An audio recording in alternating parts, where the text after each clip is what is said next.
Today marks a significant chapter in my life as I stand in the comfort of my own home, surrounded by its walls that hold countless memories. Jack, with a beam of pride illuminating his face, welcomes me with open arms, his gestures mirroring his joy as he explores the spacious room with an enthusiasm that's almost infectious. We find ourselves in the heart of my family's abode, a place where my father's dreams took shape. Blessed with considerable wealth, my father poured his heart and soul into this home, transforming it into a masterpiece valued at an astonishing $100 million. This house stands as a testament to his dedication and passion, a legacy he entrusted to me before his departure from this world. Now, as I navigate through life without him, my husband asserts his claim over this cherished inheritance, suggesting that what was once solely mine should now be recognized as ours. Despite my insistence on its significance to me and me alone, he remains undeterred, armed with a smirk and unwavering confidence. Yet I hold on to proof, evidence that underscores my rightful ownership, documents bearing my name, Sarah, as the sole heir. At 42, my life is intertwined with the digital realm, thanks to my role at an online bank. This career path wasn't chosen at random, but was influenced by the values instilled in me by my parents. With their expertise in financial management, they taught me the importance of fiscal responsibility, lessons that have stayed with me into adulthood. Growing up in affluence, they ensured that I understood the value of money, urging me to appreciate and conserve it. Despite our financial standing, my upbringing was marked by modesty. My allowance hardly surpassed those of my peers, and lavish dining was an exception, not the norm. My education was rooted in the community, attending a local public school over an exclusive private institution. Yet, rumors of our family's wealth spread, painting a picture of a life filled with luxury and endless indulgences. Sarah, with your massive house and wealth, life must be a breeze, right? You must have all the latest gadgets and games. Can we come over to play? Such questions were commonplace, yet they couldn't be further from the truth. My reality was far from the opulence many imagined. Despite not having the most expensive toys or the newest game consoles, the assumption was that I lived a life of extravagance. I often found myself at the center of unwelcome attention, with peers perceiving my family's financial status as an opportunity for their gain. "Sarah, you're wealthy, aren't you? Could you lend me some money?" Such inquiries made me uncomfortable, highlighting a stark contrast between the perceived notion of my lifestyle and the values my parents worked hard to instill in me. In a twist of fate, I found myself in a tricky situation when I accidentally damaged Maria's gaming console. At the moment, my pockets were empty, and the timing couldn't have been worse.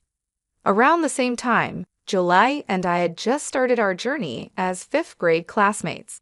She questioned whether I had shared this dilemma with my parents, but the fear of their disappointment sealed my lips. "I can't tell them, they might get upset. That's why I'm turning to you, Sarah," she confessed. The thought of saying no weighed heavily on me, fearing it might lead to an uncomfortable atmosphere at school. However, my parents' firm stance on not lending money left me with no choice but to apologize to Julie for my inability to help financially. My refusal left Julie in tears, and it wasn't long before whispers began to spread. Accusations were thrown my way, questioning my reluctance to aid a friend in need given my family's financial stability. I found myself entangled in a situation that I had no part in creating, steadfastly explaining that my hands were tied due to a lack of funds. Amidst this, Maria chimed in with a judgment that stung, suggesting that I valued money over friendship. The situation escalated as Maria and Julie wove a web of lies around me, claiming I had borrowed money without repaying and refused to cover the cost of the broken console. The school's faculty soon untangled the truth, reprimanding Maria and Julie for their actions. Unfortunately, their warnings only fueled the fire, and the rumors spread like wildfire, eventually reaching my parents. In response, my father took it upon himself to address the matter, leading to a meeting with the involved families. Despite receiving half-hearted apologies, I chose to keep my distance from Maria and Julie thereafter, enduring their occasional mocking glances but no direct confrontation. That evening, over dinner, my father offered a piece of advice that I would carry with me for years. With a reassuring smile, he reminded me of the importance of standing firm in my decisions, especially regarding financial matters. "Sarah, always remember, it's okay to say no. You don't have to disclose whether you have money. If someone persists, just say you'll need to ask your parents, even though you know it's not permitted." This lesson on navigating financial disputes with grace and firmness became a cornerstone of my approach to friendships and financial interactions. As I moved on from elementary school and later graduated from university, I became more cautious about whom I invited into my personal space, focusing on building relationships grounded in character rather than material wealth. My career post-university was marked by a deliberate effort to steer clear of financial entanglements, dedicating my energy to my work and maintaining a private personal life. This experience taught me the value of boundaries, both in friendships and finances, shaping the person I've become today. At the age of 35, I crossed paths with Jack, who would later become my partner in life. Our meeting was orchestrated by a mutual friend, and despite Jack being a year my junior, his sincere and buoyant spirit quickly won me over. His candor was a breath of fresh air, and it wasn't long before our casual dating blossomed into a serious relationship. 2 years down the line, we celebrated our union with a vibrant wedding ceremony, much to the delight of my parents, who warmly embraced Jack into our family. About a month into our marriage, my father, perhaps sensing the depth of our bond, proposed the idea of having Jack over at our place. Although I had full confidence in Jack, I harbored some reservations about his penchant for conversation, fearing he might inadvertently divulge sensitive family information. However, emboldened by a month of marital bliss, I decided it was time Jack knew everything about my background. Thus, I extended an invitation to him to visit my parents' home. Jack's reaction upon stepping into my family's residence was one of sheer astonishment. His awe was palpable, a clear indication that the reality of my family's situation had taken him by surprise. The visit, although warm, left Jack with an insatiable curiosity about our financial standing, a topic he broached repeatedly during our journey home. My own knowledge on the specifics of our family wealth was vague, yet Jack's inquiries stirred a sense of unease within me. A few months into our marriage, I received a distressing call from my mother, informing me that my father was to be hospitalized. The news came as a shock, further compounded by the revelation of his recent health struggles, which until then had gone unnoticed by me. Reflecting on our last visit, I recalled my father's diminished appetite and frail appearance, which now filled me with regret and concern. Accompanying my mother to the hospital that Saturday, I was greeted by my father's attempt at cheerfulness, though his somber mood was unmistakable. His apology, for what he perceived as a burden to us, underscored his gentle nature. The subsequent diagnosis of advanced pancreatic cancer, with its spread beyond the possibility of surgical intervention, left us in a state of disbelief and sorrow. The notion that someone as health-conscious as my father could fall victim to such a cruel fate was beyond our comprehension. In the aftermath of the diagnosis, my father's resolve was touching. He expressed a desire for our happiness, a sentiment that moved us to tears. Resolved to cherish every moment with him, I found myself restricted by hospital protocols, which limited visits to immediate family members. My father's longing for the presence of friends and the creation of joyful memories at our home was a poignant reminder of the life he wished for us.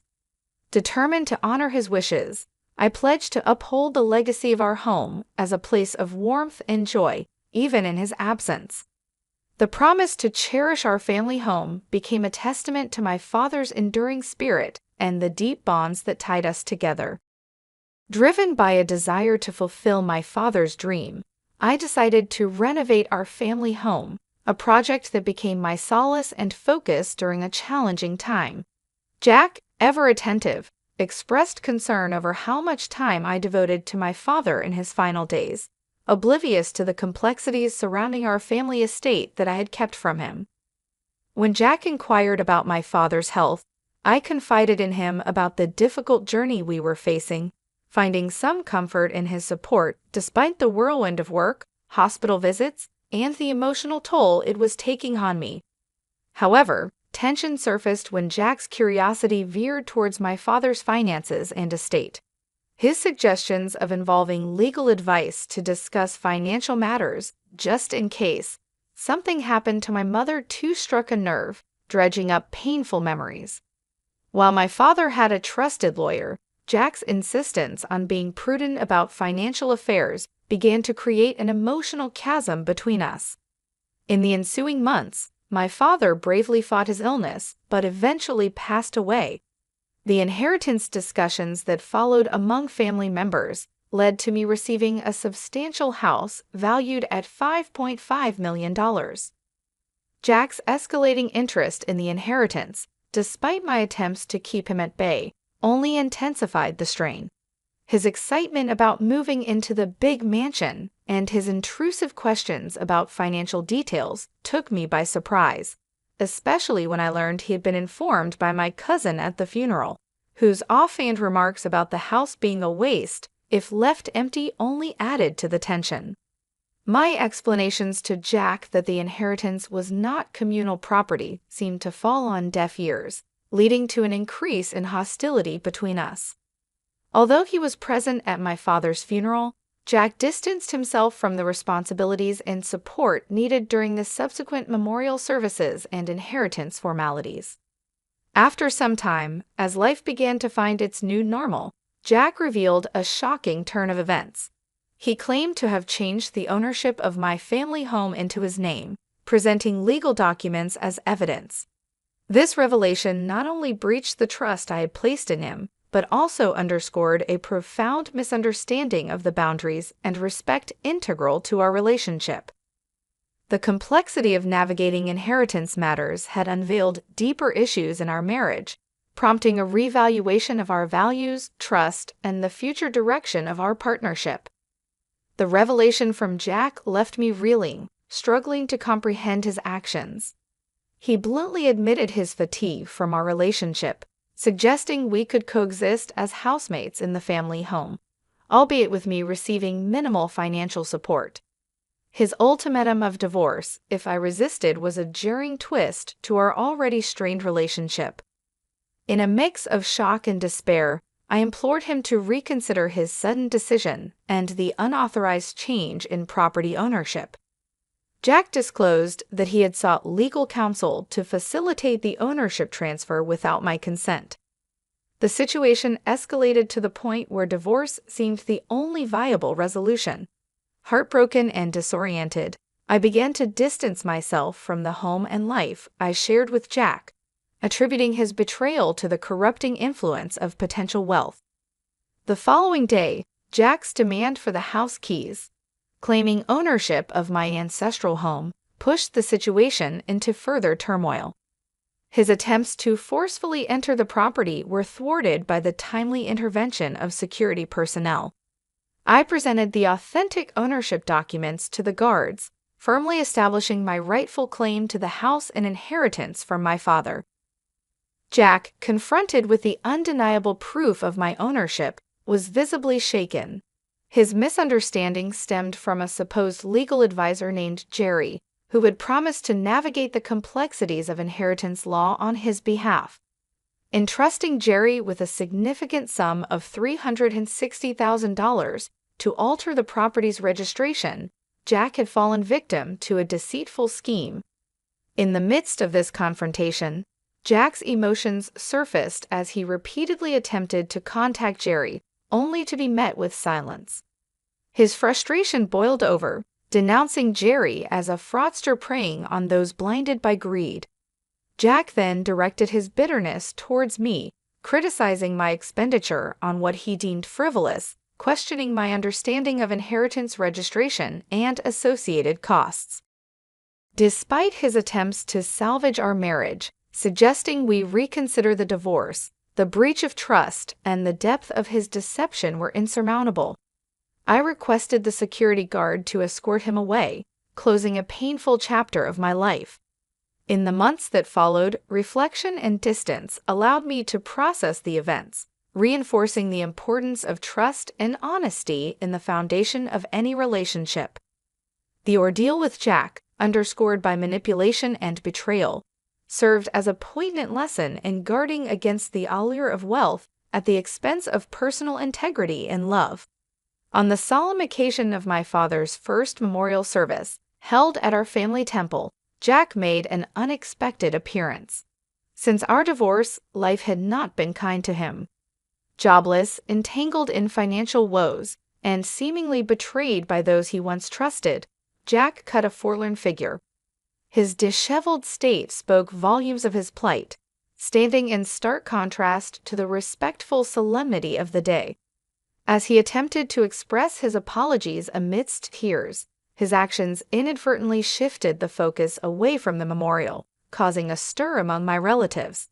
Despite his emotional turmoil, I found myself compelled to ask him to leave, a request that ultimately necessitated intervention by security. This incident, happening during such a poignant moment, left me with mixed feelings. Eager to move forward and distance myself from the shadows of our shared past, I decided to relocate from my parents' home, a decision that had been in the works.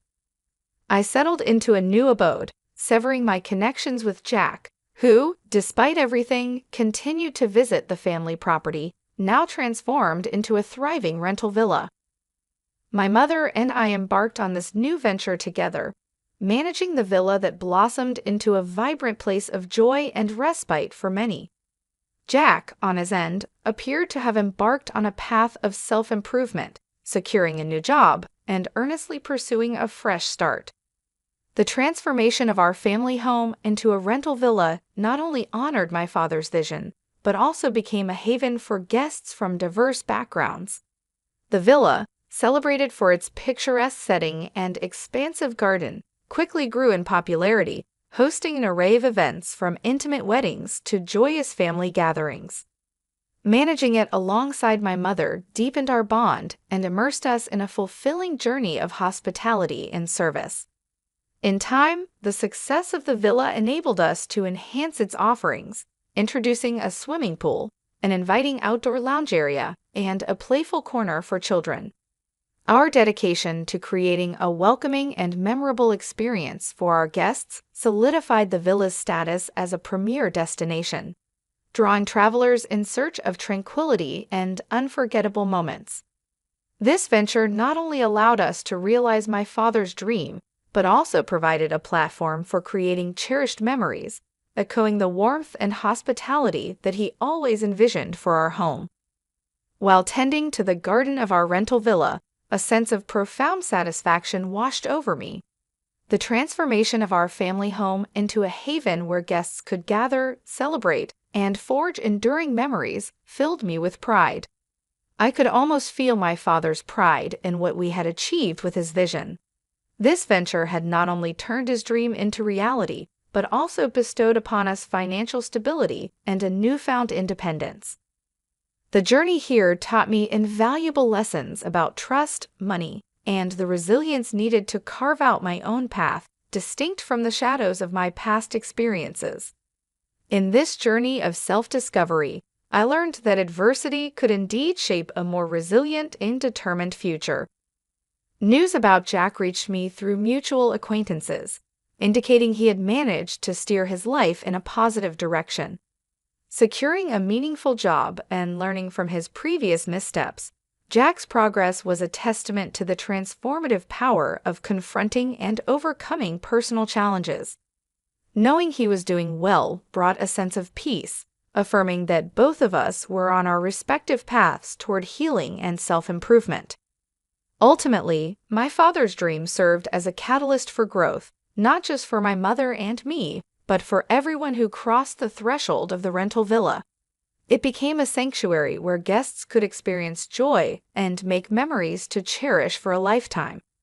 The success of the villa stands as a living legacy of my father's vision, constantly reminding us of the values of resilience, determination, and the profound impact of realizing one's dreams.